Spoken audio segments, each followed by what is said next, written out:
Kim is going to start us off today, and Julie's here too as a co-host, my wife Julie, and we will be asking everybody to stay mute, and Julie will be handling any kind of chat questions you might have, so that when we get to questions and answers, we can attend to you. Okay?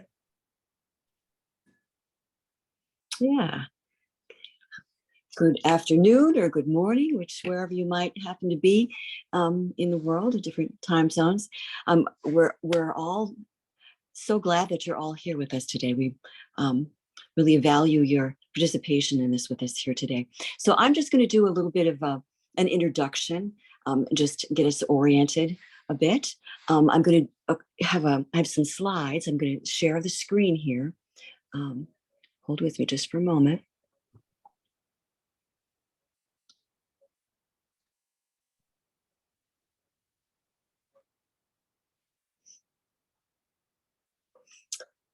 Okay, so the introduction to the FiveStar Method. So this is just ever so briefly, this is the layout of what we'll be doing today. I'm doing this orientation just to get us going here. And then Scott will do the bulk of our time together today, walking us through the steps. As we conclude at the end, we'll have a time for question and answer, as well as giving you an overview of some further opportunities and next steps that you can take. So if you made it to the landing page that we had, you would have seen this same outline. So first of all, we do really want to welcome you. Whatever your experiences with DreamWork, we welcome you here, and we really appreciate your participation. We're going to do just to connect with you a little bit here. We want to do a little bit of a survey and ask you these two questions here. What is your experience with DreamWork? And what is your experience with the FiveStar Method? So Julie, if you want to go ahead and launch that poll. Okay, it's already launched. All right. And people are answering. That's fabulous. Yeah, we just take a couple of minutes. Get a sense of where we are with our dream work and with the FiveStar Method. As I'm sharing my screen, I'm not seeing that. So welcome. The poll is still up. We've got one more person that just joined. So if you want to participate in our survey, that'd be wonderful. I think that was Sam.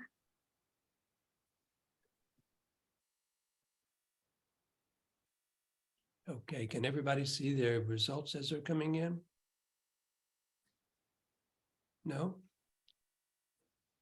We're going to end the poll in a minute, and then I think you can see the results at that point. Let's hope, or I will. Very good. Otherwise, we're enjoying this. Okay.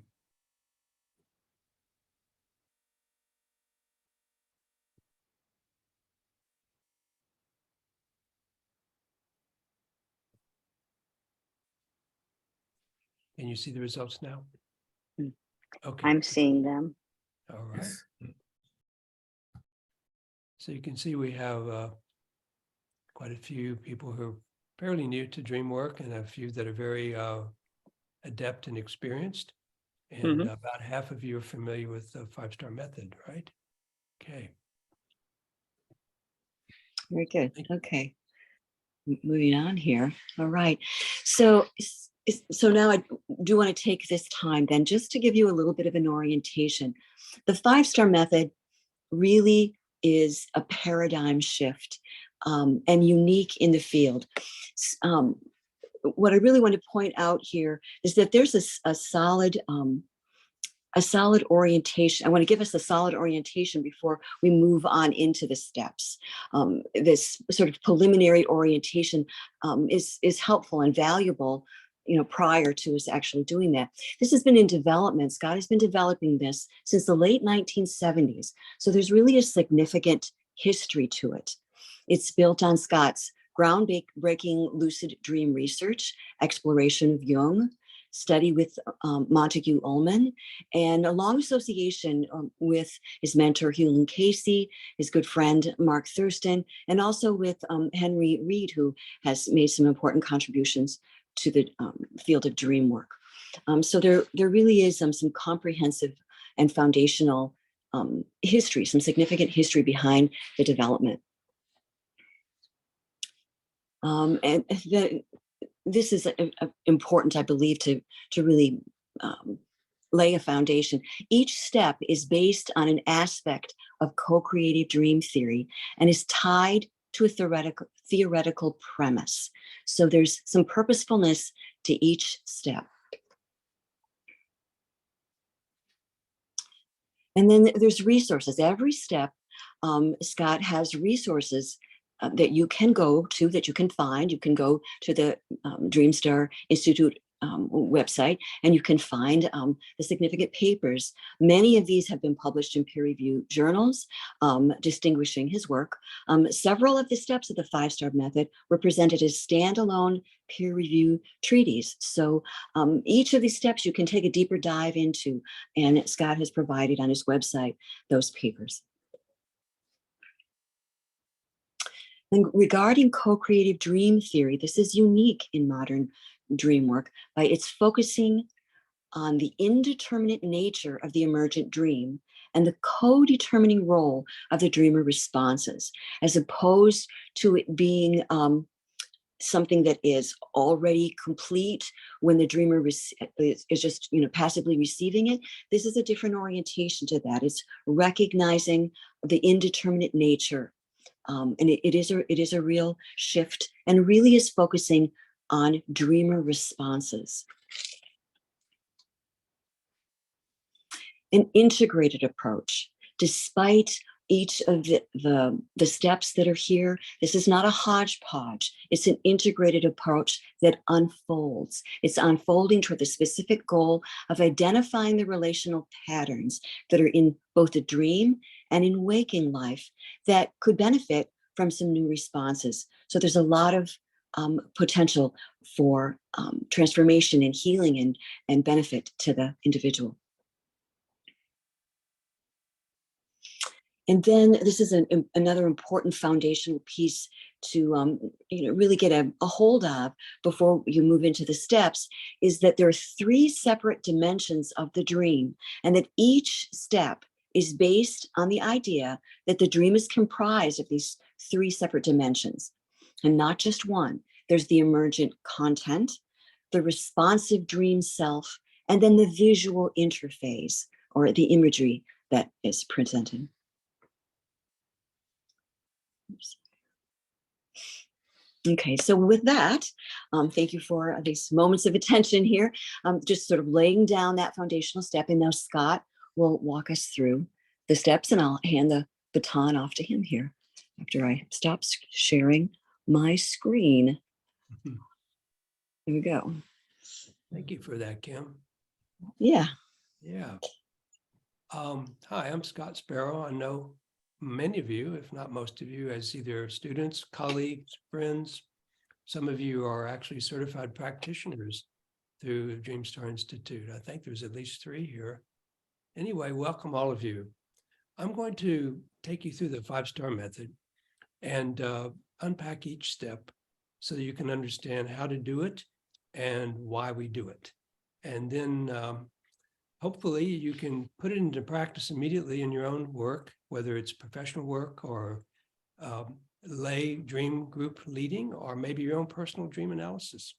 I have made a case in much of my writing that this method can be used by yourself on your own dreams, that it provides enough perspective and objectivity to at least allow you some pretty strong, accurate hypotheses about your own dreams.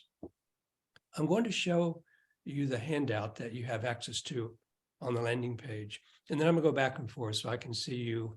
I like to see your faces, and I don't want to be entirely wedded to the screen share, okay? So I'm going to start and go back and forth and talk about each step. I use DreamWork every day, and probably have since 1982, when I became licensed as an LPC in Virginia. So I've been immersed in this work for many, many years. So I'd like to share with you the culmination of this work, which really became finalized, I would say, in the last few years, maybe even more refined day to day almost. So many of the publications I have done have been in the last decade, even though I started working with this methodology in the late 70s when I was working on a dream course for the Association for Research and Enlightenment. That dream course became the FiveStar Method, not the FiveStar Method, it was called the 5-Step Method back then. And it was forged from my work with lucid dreaming, my work with Montague Ullman, and a lot of collaboration with my colleagues at the ARE, which was really a manger of sorts for dream work back in the 70s. Now, the 5-Star Method starts off with the idea that we have to share the dream in the first person present tense and really get into the experience, both as dreamer again, re-invoking the dream, as well as dream worker. And so the idea is, it may seem simple, the step is fairly simple to do, but it has a profound undercurrents of meaning as to why we're doing this. Now, it started way back in the probably 50s. Fritz Perls suggested that we share the dream in the first person present tense. He felt that the dream was not complete and that we had to really get back into the present tense experience of the dream to understand where it has been arrested, where it stands at this present moment, and see whether we can then take it forward. That's kind of what we're doing with the 5-Star Method, is reaccessing the immediacy of the dreamer's experience, but also making it our own. This appropriation of the dream as an internal experience by the dream leader and the dream members, if you have a group, is a very profound notion. Jeremy Taylor once said, well, he said throughout his later life, that we don't work on the dream, we work on our dream. We work on the dream that is rekindled within the dreamer, but also reestablished as our own experience, so that we're working on a particular personal subjective version of the dream experience.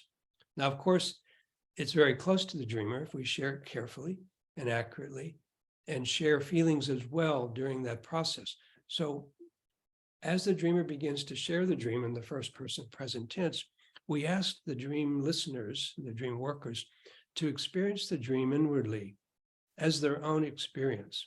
It's almost unavoidable, right? When we hear a story in the first person in particular, we're in that experience. We're walking it. We're experiencing the emotions. Now, our emotions can be very useful to share with the dreamer as they share with us their own emotional reactions, because our reactions to the dream may be different than theirs. And that may provide perspective in and of itself for the dreamer to have an understanding of. Now, the idea too is that in the formation of the dream, there is, let's just talk about that for a second. Co-creative dream work is based on the idea that as the dream unfolds, as Kim said, we are encountering something that is kind of unformed, coming up out of the unconscious, generic content, which has an emotional quality to it, because as we remember or we access this domain of experience, we're going to have emotional reactions.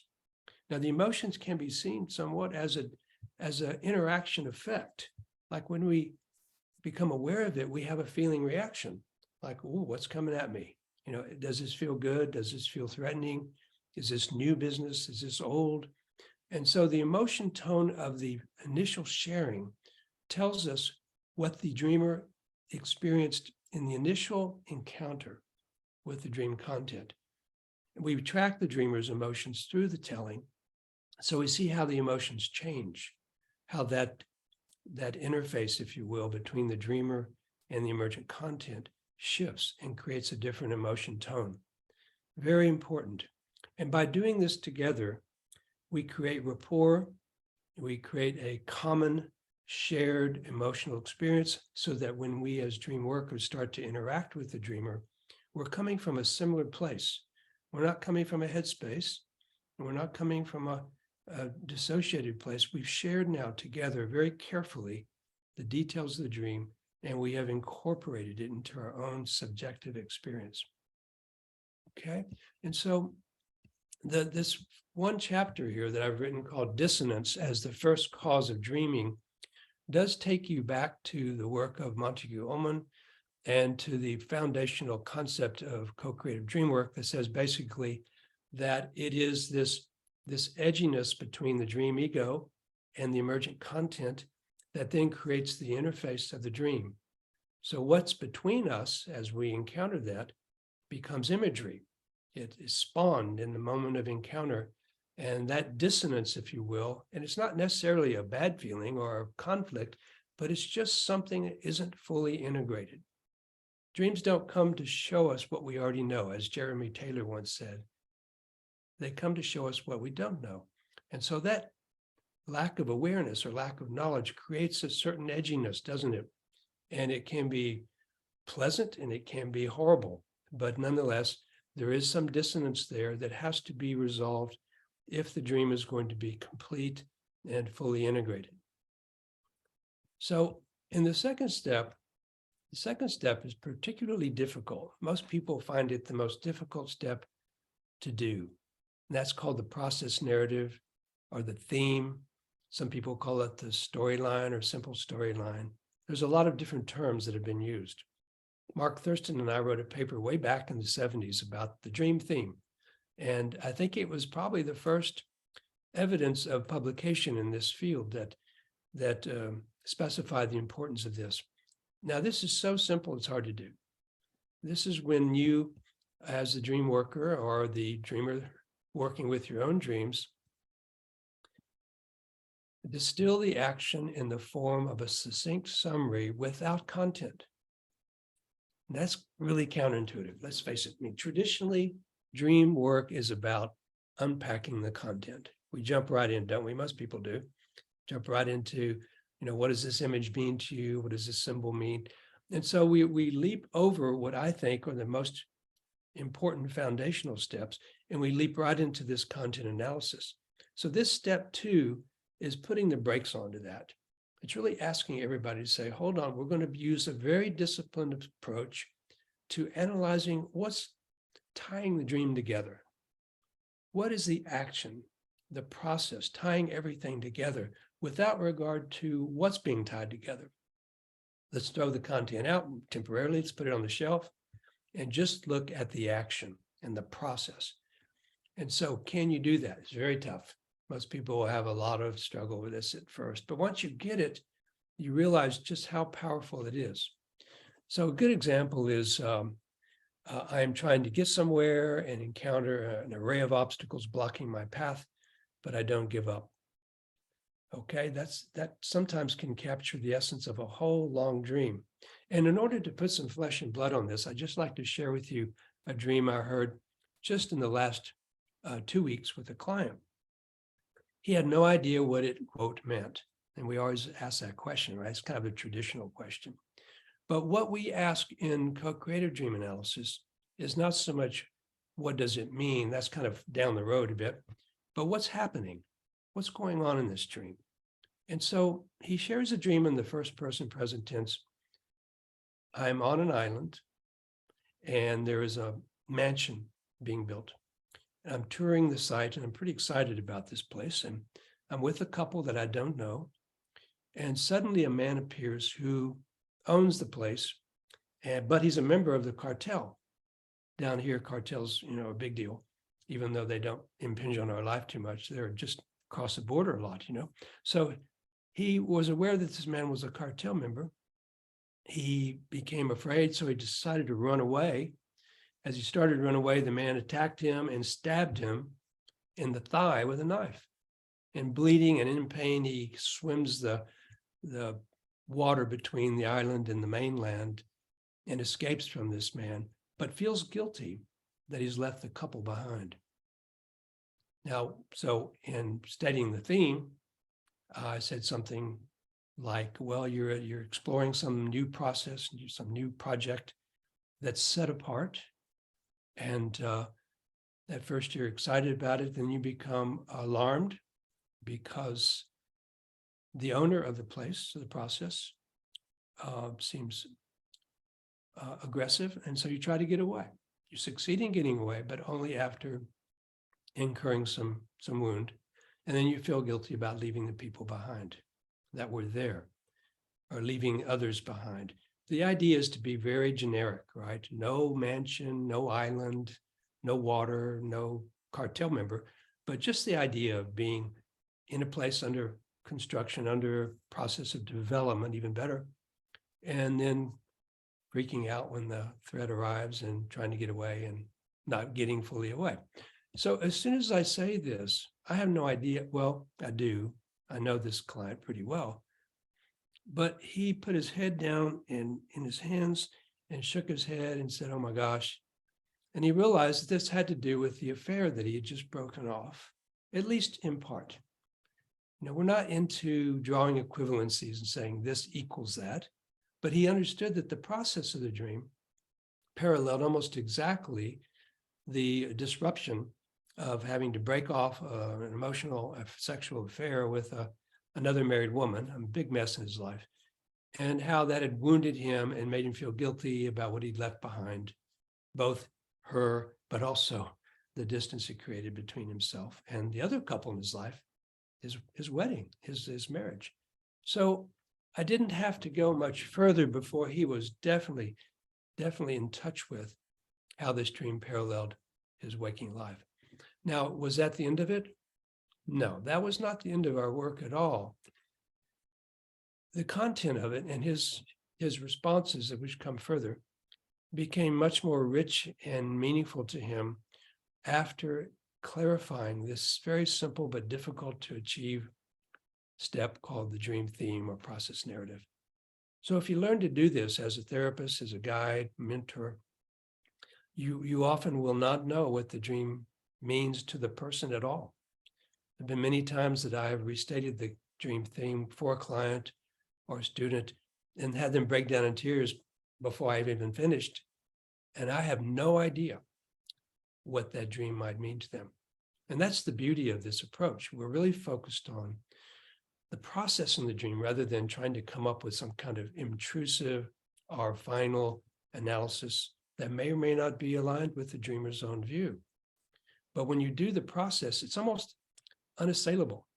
It's undeniable that that active connection between the content can be described objectively and accurately without any kind of invention on your part or any kind of brilliance, if you will.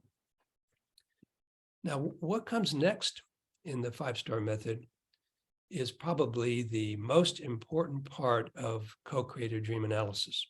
And that's what, as Kim mentioned earlier, what we focus on in this. Can you see it? Everybody see it? Okay, it's kind of broken out of 2 pages. So in this stage, we focus on what the dreamer is doing in response to the content. Going back to the dream I just shared with you, you know, he was enthused, he was approaching the situation, he was exploring. So that response was evident early on in the dream. But then when he became aware of the threat, he made evasive maneuvers, he tried to get away, he, avoided, he ran away from the situation. And then one response too is an emotional response. He felt guilty, he had regret. So the responses can be very physical, very, behavioral, or they can be emotional responses. So the whole subjective response to the dream and active response is something that can be analyzed on several levels. So an example of reflecting a dreamer's response is provided by the language here in the handout. So when you felt, thought, assumed, or responded, you did X, Y, or Z, and then the image may have modified itself, okay? This is often what happens in the third step, is that we become aware that the dreamer's responses, one, may be familiar or similar to what they're used to doing, or they may be very unusual, maybe quite creative or a departure from the usual behavior. And we ask the dreamer, did you like what you did? Did you feel good about what you did? How, was it constructive? Was it new for you? Or was it chronic, repetitive, and familiar? We don't assume whether it's good or bad. This is really important in the FiveStar Method. This is where we learn about the dreamer's own developmental process, their values, so that we do not assign value to their responses independent of their own assessment. This is kind of a postmodern view, or a kind of client-centered view of dream analysis. We want them to tell us what their values are, what their ideals are, what they would like to see differently in their dreams. So this becomes a very vigorous interchange between the dream worker, the dream group members, and the dreamer, because this is where we can begin to share what I would have done differently, or what I experienced when you responded in that way. Like one person in a dream group might say, you know, I would have stayed and fought with him, you know, because I think the staying at the mansion would have been something I wanted to do and not to be chased away from. I don't think many of us would do that. But anyway, when you interact with the dream group, you find that people have different approaches to that moment in the dream encounter. And the dreamer learns that what he or she did wasn't the only possibility. The contributions of the dream group and the dream leader can give them perspective on how their responses may be habitual. Let's look at what's familiar or habitual about your responses and how they impacted the dream characters. Let's look at what you would have preferred to do. So it is a real question and answer with the dreamer. When you did this and the dream character did Y, what do you think would have happened if you'd done something different? It's getting them to explore contingencies. And in family therapy, we call this process analysis. And in DBT, if you're familiar with dialectical behavior therapy, they call it chain analysis, where we're tracking behaviors, responses, and the effects on the environment, on their relationships, and how they do with that. Now, one paper I've written about this is called Analyzing Chronic Dream Ego Responses in Co-Creative Dream Analysis. So one thing we do over time when we work with the same dreamer through many different dreams is we start to see familiar responses. They respond similarly in some dreams. Maybe they're more avoidant over the course of many dreams than they would like to be. Maybe they're more reactive or impulsive.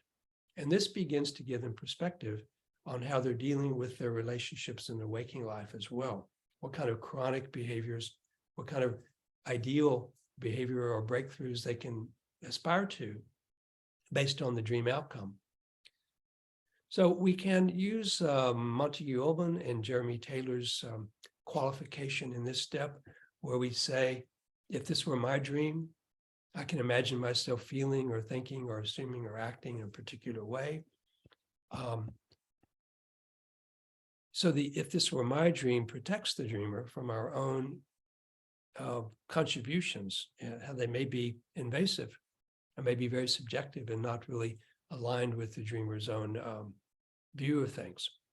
So this is, like I said, this is probably the most dynamic step in the FiveStar Method, and gives rise to a lot of possible approaches going forward. What I would like to do differently next time the dream happens, what I would like to do in my waking life in similar circumstances where I might be encountering not, a cartel member, but a part of myself, a shadow part of myself that may be wanting to have its own way, wanting to control my life. What do I do about that? How do I respond to that shadow part of myself? Or it may be real people that seem to be taking on that role of aggressor. So it can be multi-level, where the dreamer applies a dream in the future, intrapsychically, intrasubjectively, interpersonally, or it can be with real people. Now, what I often say, and this may seem hard to believe, but when you do the first 3 steps well and thoroughly, by the time you get to the dream content or the imagery, it tends to fall into place very naturally, because you've built this container, this scaffolding of verbs, activity, feeling, responses, all of this that we don't usually consider. And now when we drop the content in and address that, the meaning of the content becomes almost transparently evident to the dreamer. And frequently in the earlier stages, the dreamer is ready to stop. He or she's already thinking, oh, I know what this means. I know what I need to do differently. I know how to apply this.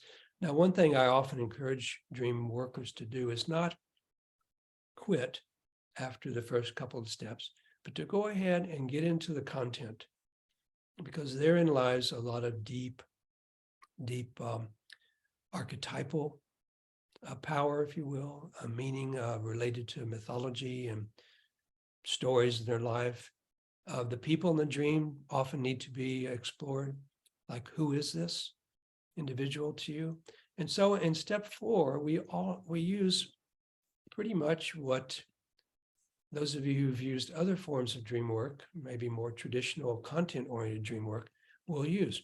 We will use amplification or the dreamer's own associations. Tell us about cartel members. What are your associations? Do you have personal associations to the cartel? What about a mansion under construction? How do you relate to that? So we get the dreamer to do what they do in normal content-oriented dream work by being non-invasive, by inquiring as to their own associations.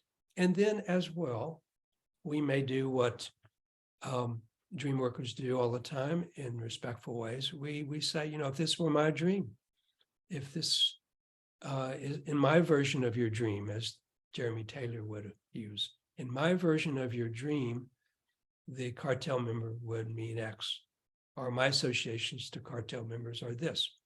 And that provides additional meaning that the dreamer himself may be unaware of, different aspects of the imagery from a standpoint of archetypal meaning, like, shadow and anima and those kind of concepts that some of you are familiar with and some are not.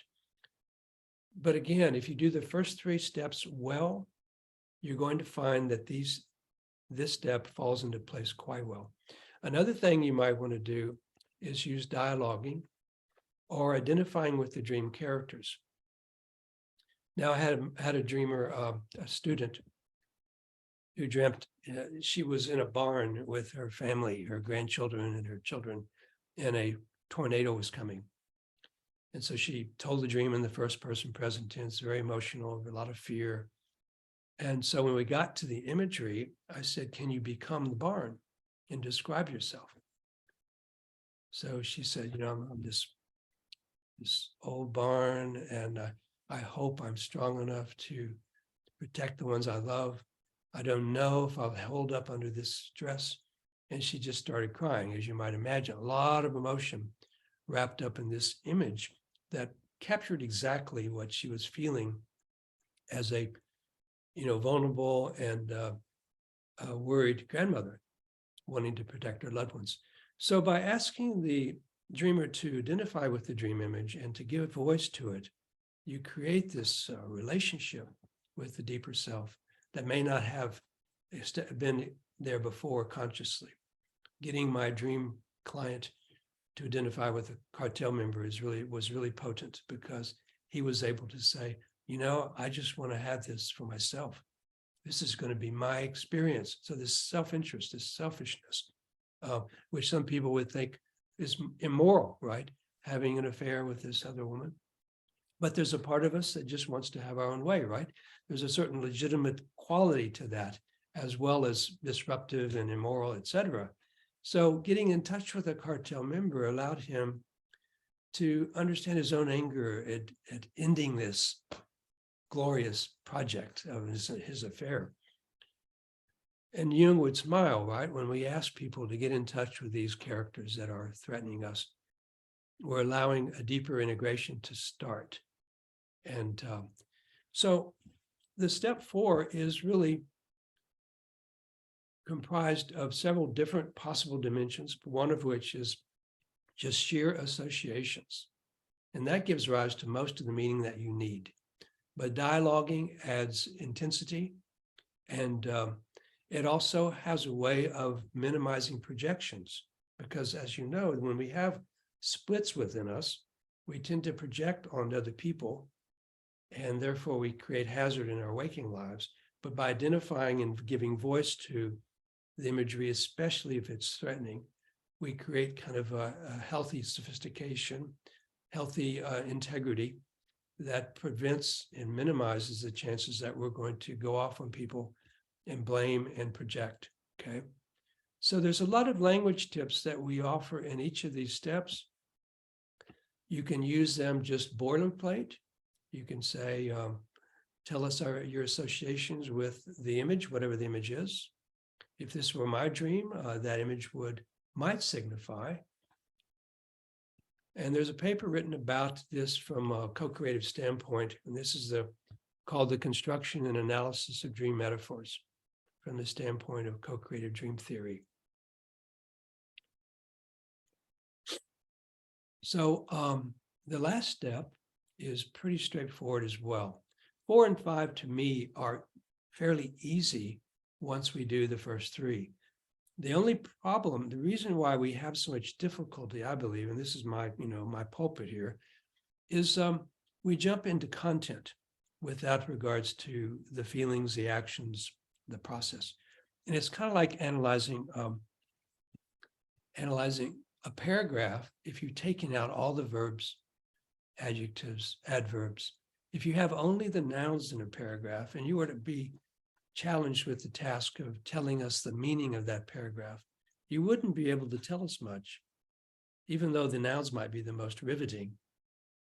You wouldn't be able to tell us much about how those nouns hang together and what they mean. And so traditional dream work pulls the nouns up and leaves the background. We want to pull the background up first and then put the nouns in. And then you have a complete statement of interaction and meaning, okay? Now, the last step involves something we like to do, and that's in the formulating a plan of action. Quite often, the dreamer will have 2 tracks. One track is future dreams. This is what I'd like to do in a future dream. If this should happen again, I'd like to respond differently, or I'd like to do more of what I've just started doing in this dream. It can be that it's a very positive thing that the dreamer wants to implement in his life. Or it can be a real problematic dynamic that he wants to counteract by applying himself differently in relationship to others. Now, one thing we ask them to do is tell us what it's going to look like in your dream going forward. Can you imagine with us what the new dream will look like? That's called dream reliving. And dream reliving is sets up future dreams. It becomes a lucid dream induction method in and of itself. In fact, in 1983, I studied dream reliving as a lucid dream induction method for my dissertation and found that it was effective in encouraging more self-awareness and in lucidity in dreams. But one thing we want to focus on here is parallel process rather than parallel content. When we try to figure out what a dream image means, quite often the trivial approach is to make what's called a direct equivalency statement. Like, this character in my dream is this person in my life. The cartel member is my lover's husband. You know, that this could have been a trivializing of the dream by my client, right? And so we want to avoid content equivalency. We want to encourage process parallels. Where is this dynamic happening in your life? The dreamer may think it's happening in one place, and that's good. Or he or she may suddenly look at the bigger picture and say, gosh, this is in all of my relationships. You know, I'm running from conflict in every place I can imagine, family of origin, lover, spouse. And so we want to broaden the view of life rather than narrow it into one area, which may or may not be that useful. And of course, in preparing for future dreams and future encounters in the waking state as well, I have something called meditation and dream reliving, which can allow the dreamer to set up future dreams, but also future encounters in the waking state of an equivalent nature. And so where are we here, Kim? This is 143. We want to have some questions and answers. I Right. feel like Like I've this- talked a lot. Yeah, And I'd like to hear from you. you've done. Yeah, you've done well. We've got a nice block of time for question and answer, I believe. Good. Okay. Mhm. So I know, have any of you asked questions on the chat at this point? If you have, then Julie has received them. But at this point, if you will ask questions, then we can call on you and you can speak to us, okay? But because we have a fairly big group, we'd rather not just open it up to, or do we? Maybe we do. No? Are you getting any questions, Julie? I haven't yet. Well, why don't we modify our approach since Sure. we could have people just use their emoji and raise their hand, and that way we can call on you. How's that? Yeah, sure. I think that's a good one. And it doesn't have to be a question. It could be a comment. That's right. Kevin. Unmute. Yeah. Yes, could you expand a little bit? Right at the very beginning, you said something about focusing on the indeterminate nature of the emerging dream. So could you unpack that indeterminate nature of the dream, emerging dream a little bit? Sure. We tend to receive the dream narrative from the dreamer, right? The dreamer's written it down, they tell the story. And we might call that the received dream or the manifest dream. Historically, Freud would call it the manifest dream. And so we take it as a fixed thing. We kind of take it as the document we have to work on. But from co-creator dream theory and the FiveStar Method, we see the dream as unfolding from the very first moment as a synthesis or coalescence of the dreamer and dream interaction, so that we kind of see it unfolding in any different direction, many different directions. So there's a contingent outcome. The dream report is really like a branch of a tree. If you go up the trunk and take this route, you end up with one outcome, right? But actually, it could have been any number of outcomes based on the dreamer's reactions along the way. And we see this really dramatically, Kevin, when you have a breakthrough dream that's based on the dreamer's response. We really see how powerful the dreamer's response can be in determining a different outcome. Like if this man had turned around and asked the cartel member, why me? Why are you upset? That would have been radical, right? Not likely, but it happens. And when that happens, the dream shifts typically dramatically away from conflict toward integration. So what we want to do is to help the dreamer understand that the dream they give us, the received dream, is one of many possible endings.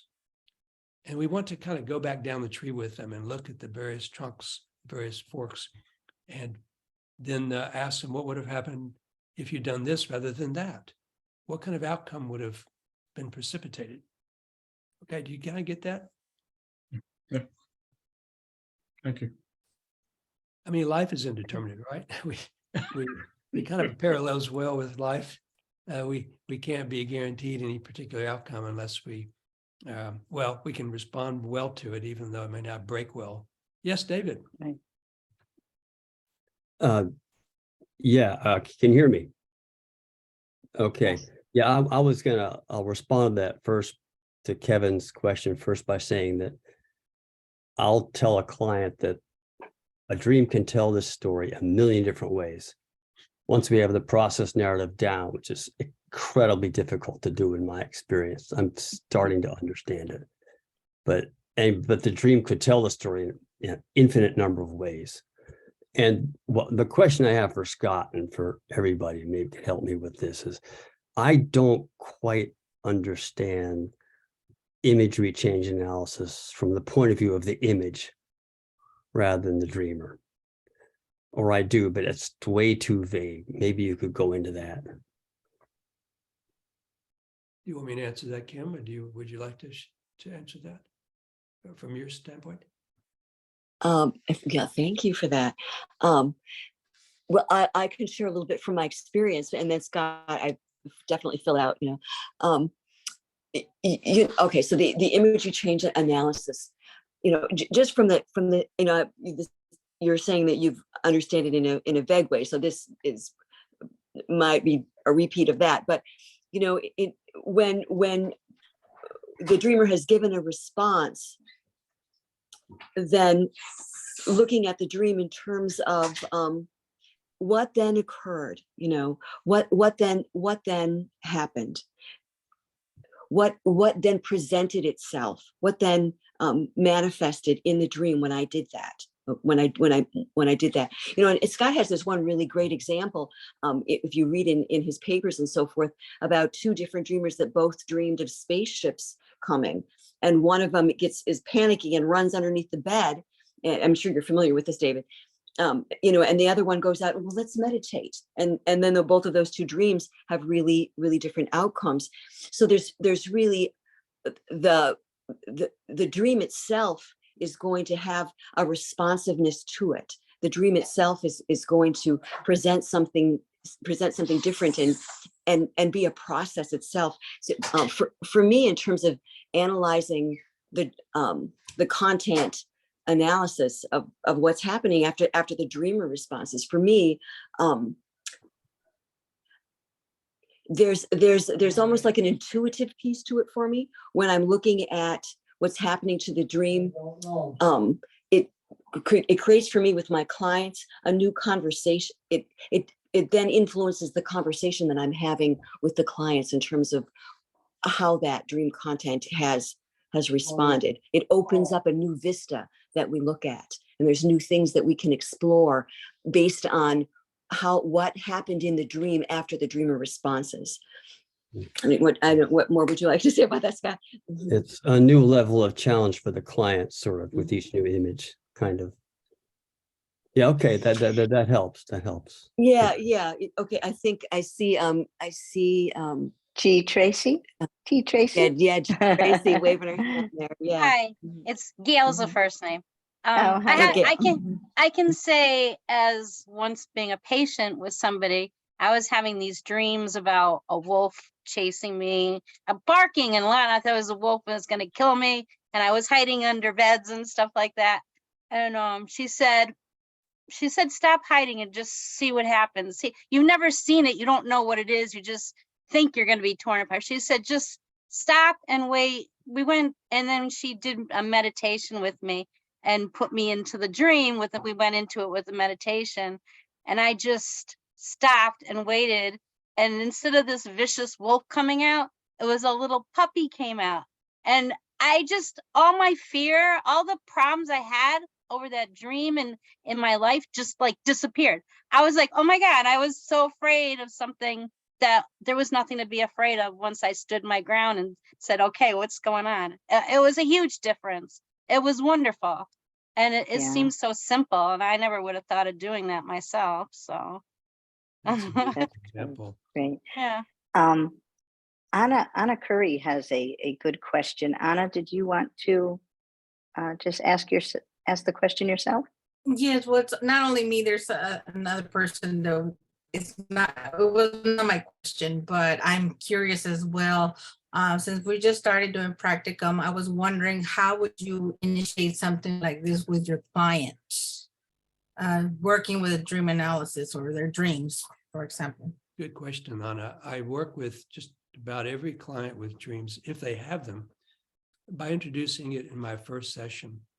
I'll say, I work with nighttime dreams analysis. And if you have any, I'd love to hear about them. Quite often they'll say, well, I don't have any now. I don't remember them very much. And then I say, well, if you do, please bring them. Or if you have anything right now, anything from your past, I'd love to hear it. So I want to see the relationship with dream recall and dream sharing, because I know that it's going to increase their chances of dream recall.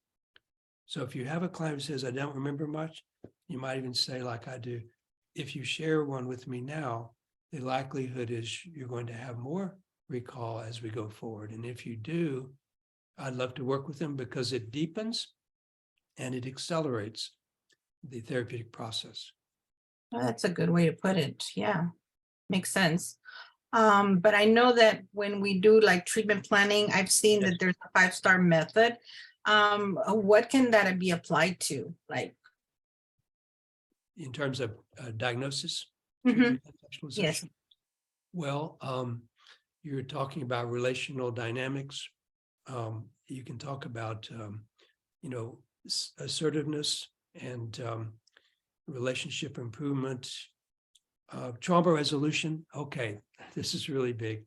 The 5-star method is really a trauma resolution method because we're focusing on agency, the dreamer's agency in the third step, especially, and in the fourth and fifth. We're looking at what you can do differently to make a difference in this situation. People who have gone through trauma are feeling powerless. They're feeling often hopeless and avoidant, right? And the dream or nightmare brings that concept back. And one thing we want to do with the 5-star method is to frame the nightmare as an opportunity. Jeremy Taylor said the nightmares are the best dreams. A lot of people feel that way, therapists, of course, because they give us opportunities to meet these unfinished issues. So if we can frame it positively and focus on their behavior and the dream and their possible responses going forward, we can help them heal the trauma. Just in the idea of what can you do differently and imagining that imaginal process can resolve trauma. So you can use the 5-star method when there's PTSD, any kind of stress-related disorder, and it's like a treatment of choice if the person is remembering nightmares in particular. Can it be used also with like teenagers? Because I've just got a new client and I'm just thinking that this might be something that would help my new client. Absolutely. Yeah. I've used it a lot with kids and teenagers. Thank you.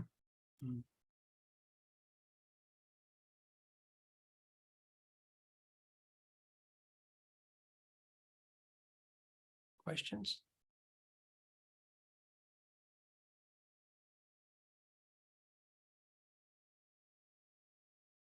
So we do have this idea that's really, I think, profound, that the 5-star method offers two very robust approaches to one, trauma resolution and lucid dream induction.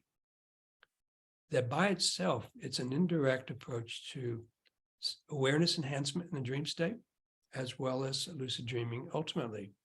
So if you have people who are interested in lucid dreaming, learning how to do it, or this is a great way to do it in the context of their own legitimate ongoing inner process, rather than from an outside, like I want to become lucid, which is kind of dismembered, if you will, from your normal dream process.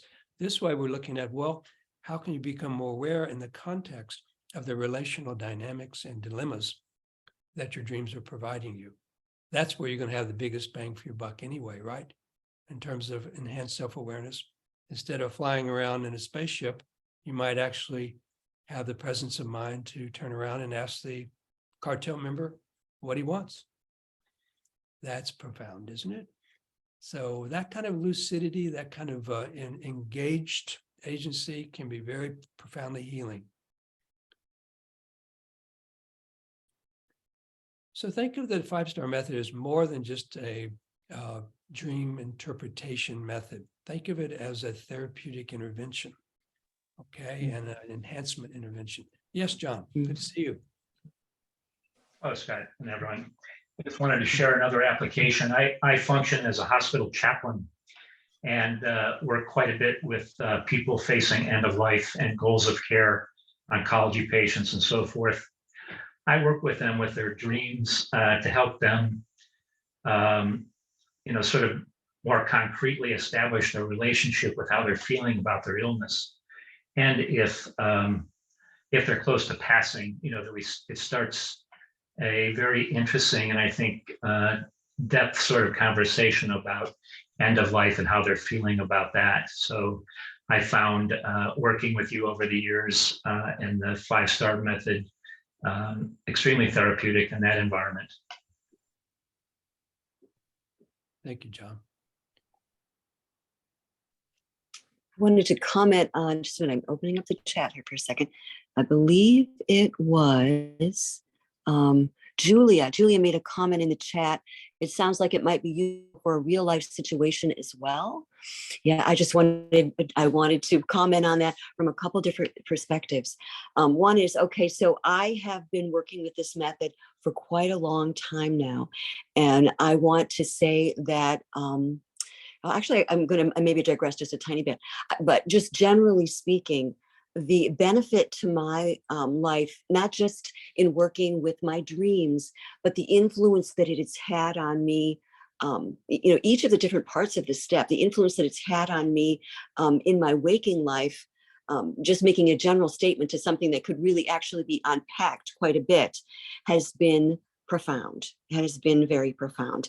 It has been one of the most healing influences in my life, having the concepts that are just woven into the FiveStar method has really been significant for me. Then, that's comment 1 of 3. Okay. The next comment is that I work as a life coach, and I'm at the tail end of training in as a particular modality of somatic therapy. Which this particular modality works with an integration of body and mind, body and spirit, and so forth. And we work with imagery in it. We work with tuning in to the body and so forth. And often there's so much power that comes up in the imagery. Often images come up from people. This is while they're awake. This is an awaking state, a therapeutic situation while they're tuning into the energies that are in their being. And I cannot underscore enough how much the fact that I'm already trained in this method has been relevant and has helped me in this other modality in just processing what's coming up for them in the images that spontaneously come up when they tune into what's happening for them in their soma. So I think that perhaps Julia might speak somewhat for. So just generally in my life, and then in this modality that I'm learning to be trained in. Then I'm going to tell you a little sidebar story, which also could be unpacked quite a bit, but it's definitely correlates to, for me, is meaningful to me and correlates to what you're commenting on, Julie, here about waking life. Is that at the tail end of, I cared for my father. He had Parkinson's disease. And I cared for him living in his home and cared for him through the tail end of his life. And at the tail end of his life, I was working on my culminating project for my master's degree, which was with, it focused on the FiveStar method and integrating it with somatic and expressive practices. And Scott was the primary advisor on that. But I was at the same time, I was taking care of my dad. And it was a very profound experience. He knew I was doing this. We were having deep conversations. It was clear he was getting prepared for passing. He was having some of that preparation was his dreams. I was helping him through this method with his dreams, just really very profound. After he passed, and this is a little thing, I don't know if I've ever shared this with anyone, but after he passed, I had this lucid hypnopompic, that's the half state when you're waking up, this lucid hypnopompic experience of my dad standing beside my bed, earnestly saying to me, "Honey, it's a dream." That's all there was to it. But because of the experience, for me, because of the shared experience I had, and because he knew of my deep spirituality and so forth and all that we'd been through, and I'd shared with him about this method and we'd done his dreams with it. What I've carried into my waking life is recognizing that this waking consciousness definitely can benefit, Julia and the rest of you can benefit from the beautiful content, the beautiful process orientation to integration, this process orientation to integration and to responding to life. So I would just want to put an explanation point behind your chat comment, Julia. That's all. Thank you. That was great, Kim. And I just wanted to add real quickly, welcome to Scott Griffith. He just came into the webinar, and Scott, maybe you had a time zone difference or something, but we're at the question and answer part, but this complete webinar has been recorded. So I just didn't want you to think, Scott, that you know, you got in at the last minute and that was it. Any other questions?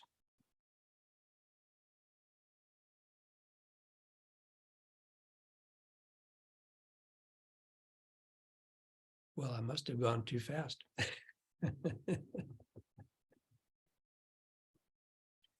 I think this approach for therapists is particularly useful because it puts so much emphasis on agency, resources on board within the dreamer. And it really, and that's the flavor of modern therapy, let's face it. It's not so much that to understand your past or your patterns of trauma, which is important, but understanding what you can do about it in the here and now. So modern therapy is very much agency, competency-based, response-based. So if you have an approach to dream work that overlays that approach, it's very congruent, and you find the two are kind of wedded and working together very naturally. I mean, when Gandhi said, you have to be the change you want to see in the world, I mean, really, this is what the FiveStar Method is about, is helping the dreamer come out of a sense of passivity and just receiving stuff and understand how they're co-creating their own life and can make changes to their responses. Even if they're in bad situations, right? Even maybe especially if they're in unfortunate situations. The work of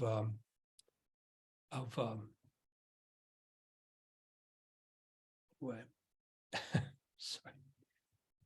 The concentration camp survivor brings the five. Yes, okay. Questions, any comments? Some of you here have done a lot of work in this regard. Lynn, John, so many of you have. So if you want to share or provide perspective based on your own work, I'd love to hear about it. We would. I've been doing this method with your students from the University of Texas, and I just want to say what a wonderful experience it is working with your students. They're all so eager, and we try and apply this process. But one thing I noticed just from what you were saying is we tend to leave that question of what would your responses be different. We tend to leave that question till the very end.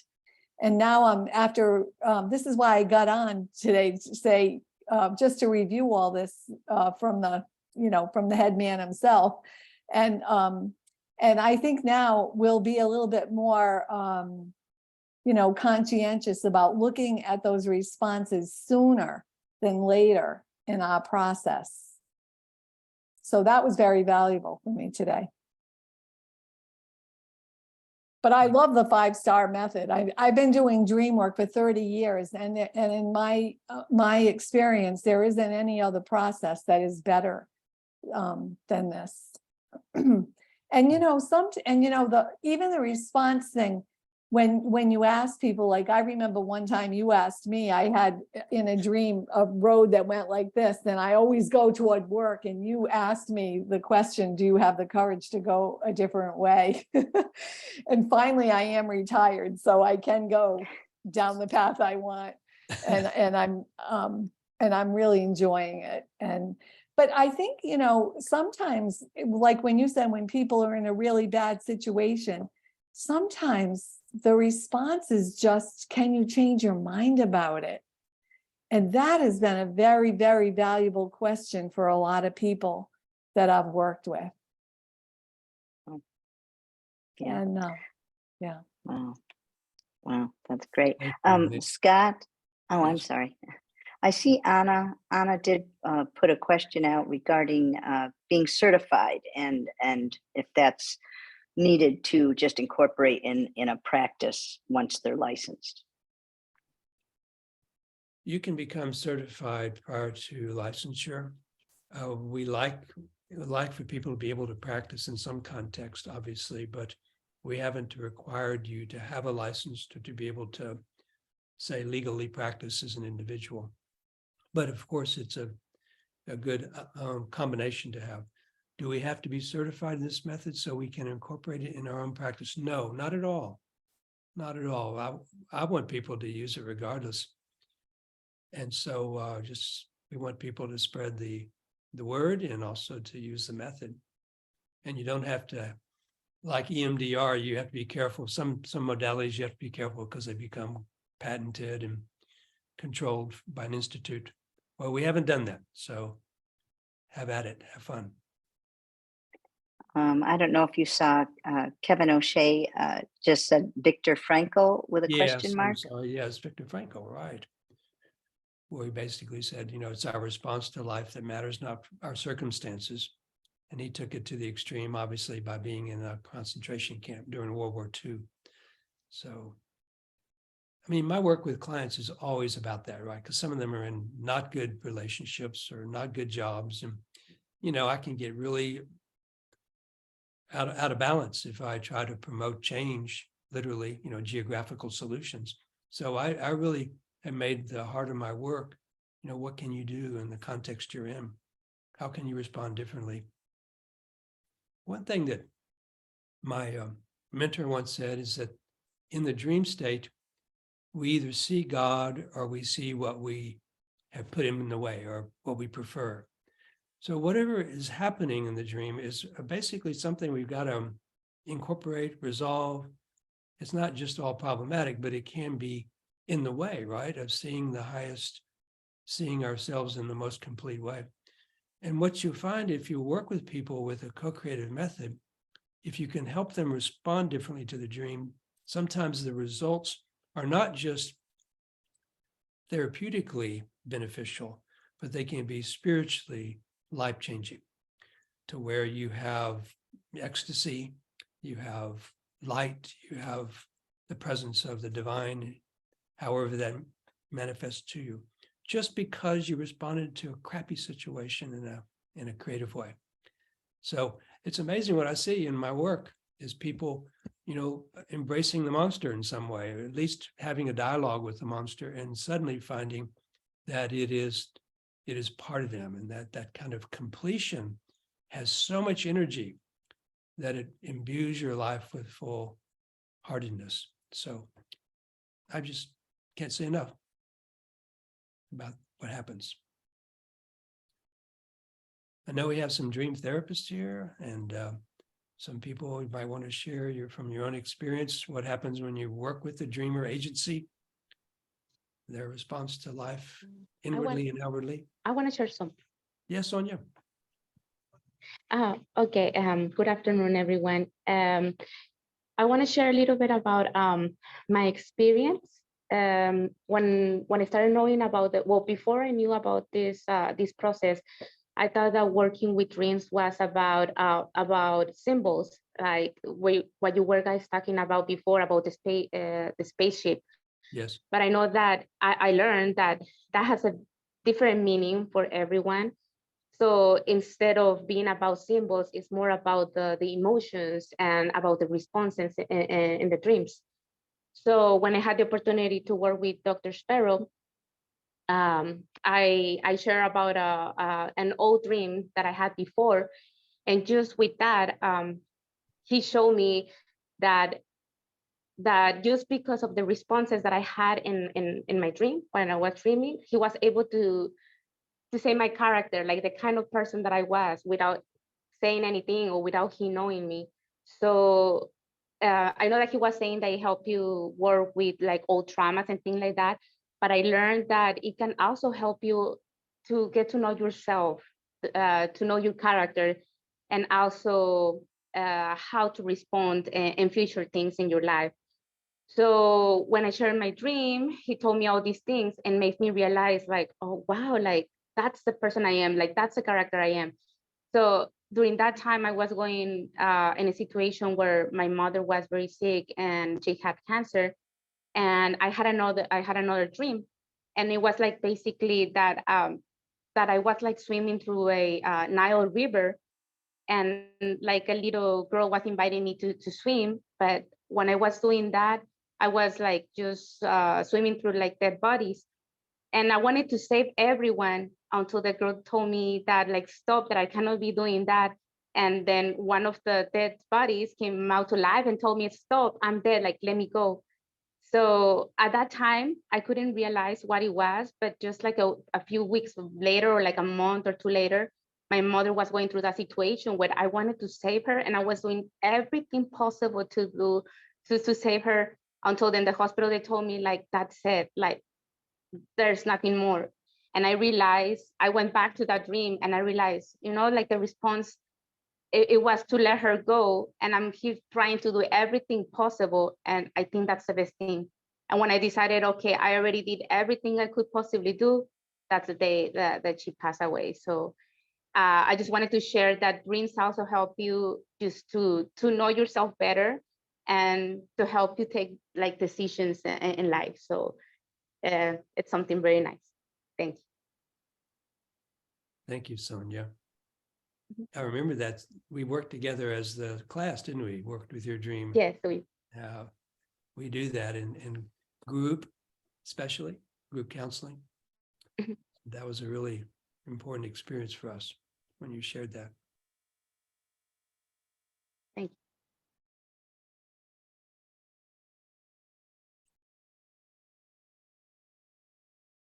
Yes, Margia from Amsterdam. Oh, well, close next door to Amsterdam, right? Yeah. Yeah, often clients say about how they react in real life, like that's just how I am. You know, there's this strong assumption that you are born with a certain kind of character, and that's just how I am. And so this kind of dream work is very helpful to learn people that in fact you're not so much a static personality, but you're more a process. You know, you're evolving all the time. And this kind of dream work is inviting this other assumption. Just a comment.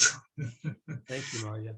Yeah, and it's also something I have to remember myself all the time, because I also have the tendency to think about myself as like, well, I'm just this dominant therapist, you know, who wants her client to say what she is thinking.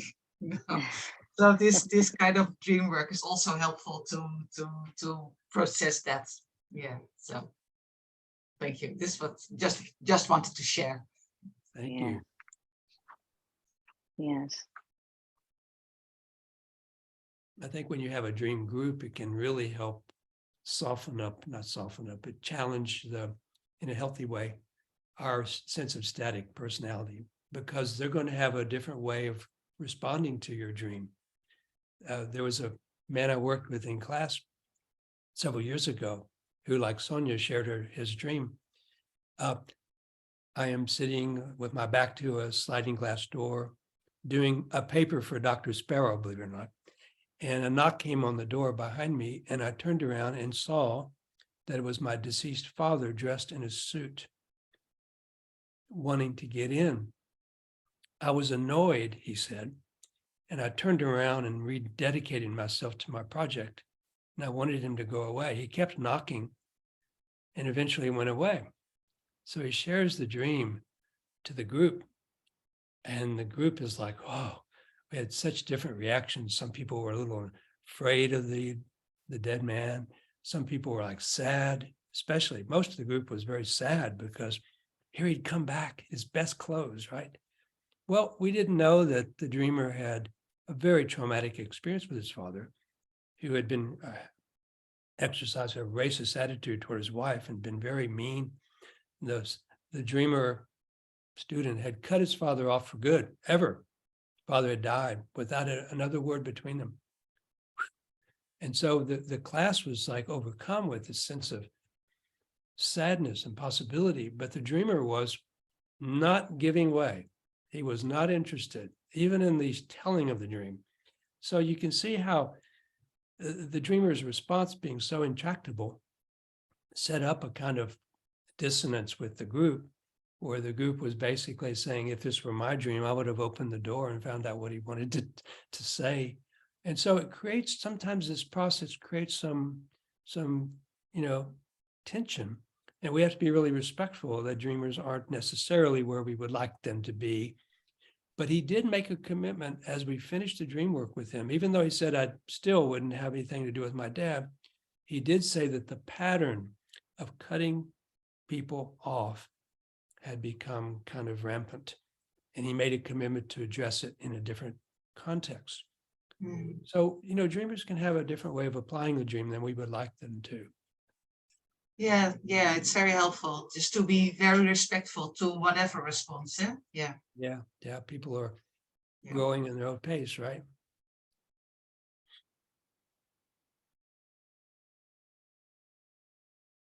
Well, Kim, do you want to just talk about the next steps now? When things, what you might want to do? Yeah. Right. Yeah. So we have things that are upcoming that are in development. Just to kind of give you a heads up on that. So following today, relatively punctually, you'll all have access to the recording. An email will go out, and you'll have access to the recording. And we'll also, in the email, we'll also outline for you, we'll make sure that it's not just this verbal information, what these opportunities are, and keep you posted and so forth. But first of all, we want to invite you all to join our online community. This is new. It's just getting up and going. We've got a nice start to it, but it is relatively new. All you have to do is go to the web address is dreamstar.community. That's all it is, dreamstar.community. And that's you can get access to that from the main website as well. Scott's pardon? Excuse me, but I just want to point out the link is now on the webinar page. There we go. Right down here. So you can click here and get a direct access to it. I'm sorry to interrupt you there. I just wanted to let people know. Not a problem. Yeah. So there's a few little questions to answer. I'm always notified all the time with that, and I respond to those notifications as promptly as I can. Always before the end of the day. But you can join that, and we've got a number of things going on inside that space. We've got different dedicated spaces. Some of them are open to anyone who's a member. Some of them are private spaces. There's a private space in there for our certified practitioners. And again, with this, all of this is just getting going. So some of these spaces have more content in them than others do, but it's going to continue to evolve. And then that's also where you can, this is kind of a bit of a segue, that's also where you can one of the places, in addition to the main website, get access to the landing page for our course, Mastering the 5-Star Method.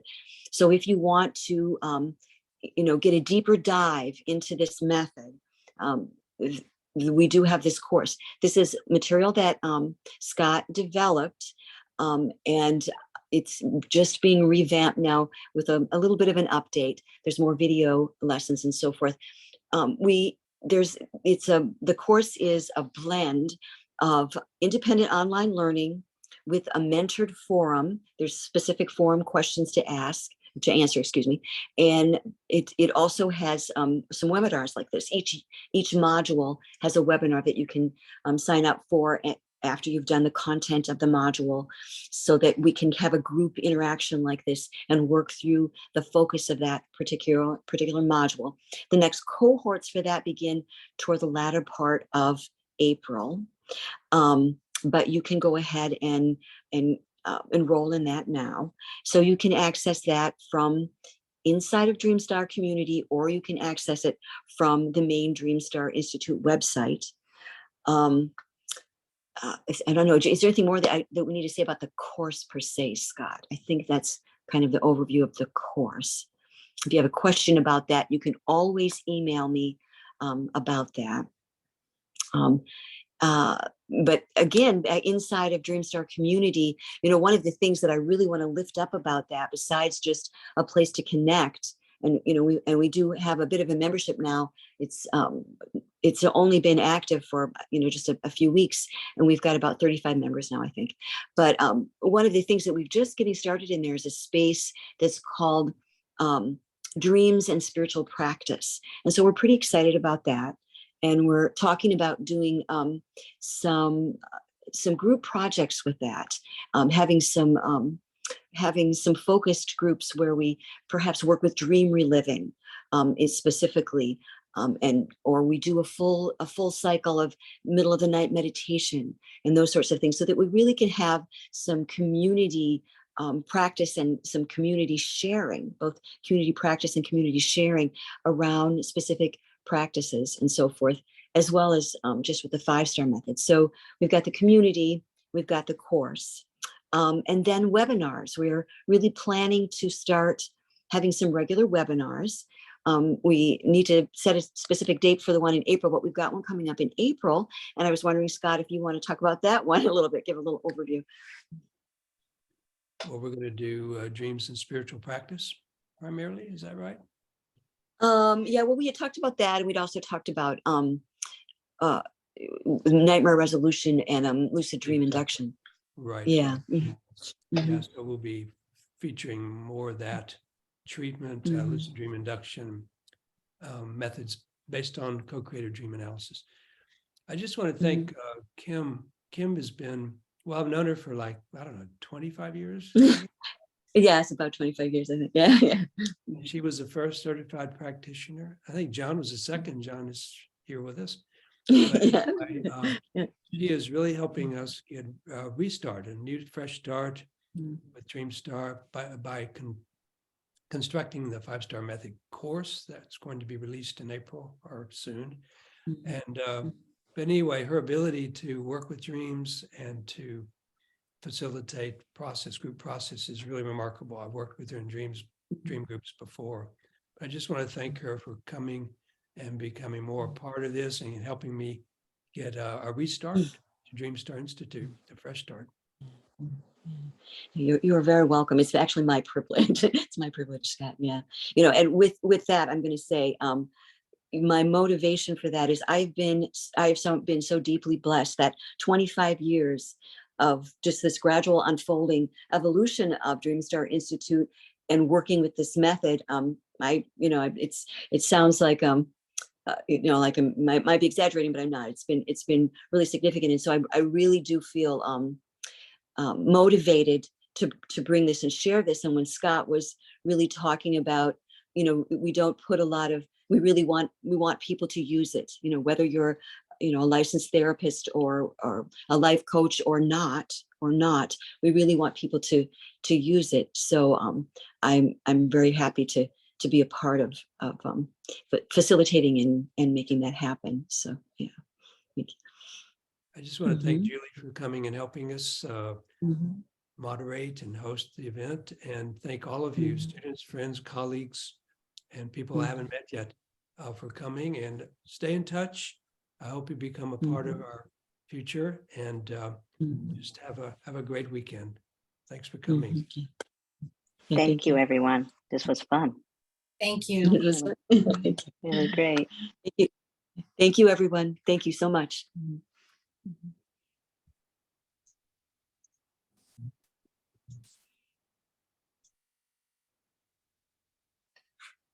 Thank you.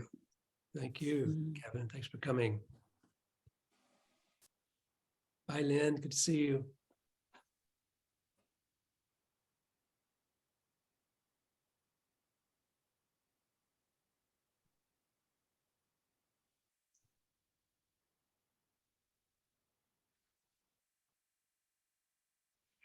I'll turn the recording off now. And All right, sounds good. All right, there we go.